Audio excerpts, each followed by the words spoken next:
জোড়াতালি দিয়ে চলছে রাঙামাটি মেডিকেল কলেজের কার্যক্রম। প্রতিষ্ঠার ৮ বছর পরও হয়নি স্থায়ী ক্যাম্পাস।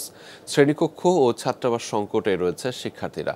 অস্থায়ী ভবনে চলছে পাঠদান কার্যক্রম। প্রধানমন্ত্রীর অগ্রাধিকারভুক্ত একটি প্রকল্পের এমন দশায় ক্ষুব্ধ স্থানীয়রা।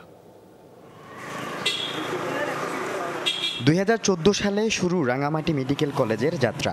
আঞ্চলিক দলের বাধা ও অবরোধের মুখে ক্লাস চলে রাঙামাটি জেনারেল হাসপাতাল সংলগ্ন করোনারি কেয়ার ইউনিট ভবনে অস্থায়ী ক্যাম্পাসে। ক্লাস শুরুর দিনই সংঘর্ষে একজন নিহত এবং কয়েকজন আহত হন।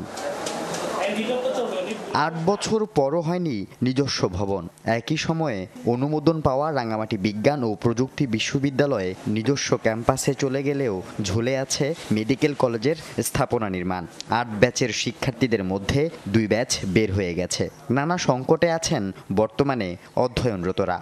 আমরা এখানে কোনো আসার পথে কোনো স্থায়ী ক্যাম্পাস পাই নাই। অন্যান্য মেডিকেলের সাথে তুলনা করলে আমাদের কোনো প্র্যাকটিক্যাল ক্লাস হয় না, কোনো ল্যাব নেই। কোনো একটা ধরনের প্রোগ্রাম হলে স্টুডেন্টরা যে পারফর্ম করবে বা ওগুলো প্র্যাকটিস করবে ওই ধরনের কোনো ফ্যাসিলিটি নেই, কালচারাল কোনো রুম নেই। শ্রেণীকক্ষ ও ছাত্রাবাস সংকট প্রকট, নেই ইন্টার্ন করার কোনো ব্যবস্থা।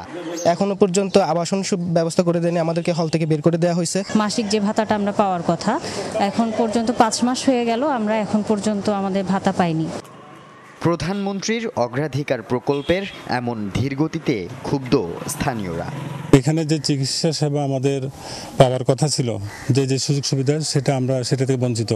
কারণ বিশেষজ্ঞ চিকিৎসক যারা আসছেন তারা স্থায়ীভাবে এখানে থাকেন না।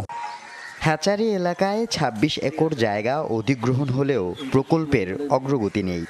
স্থাপনের জন্য যে প্রক্রিয়া ডিপিপি করতে হয়, সে ডিপিপি করতে গিয়ে যে নকশা প্রণয়ন বা এগুলোর অনুমোদন, এখানে আমাদের সময় ক্ষেপণ হয়েছে। পরীক্ষার হলরুমের সংকট, শিক্ষকদের বসার জায়গার অভাব।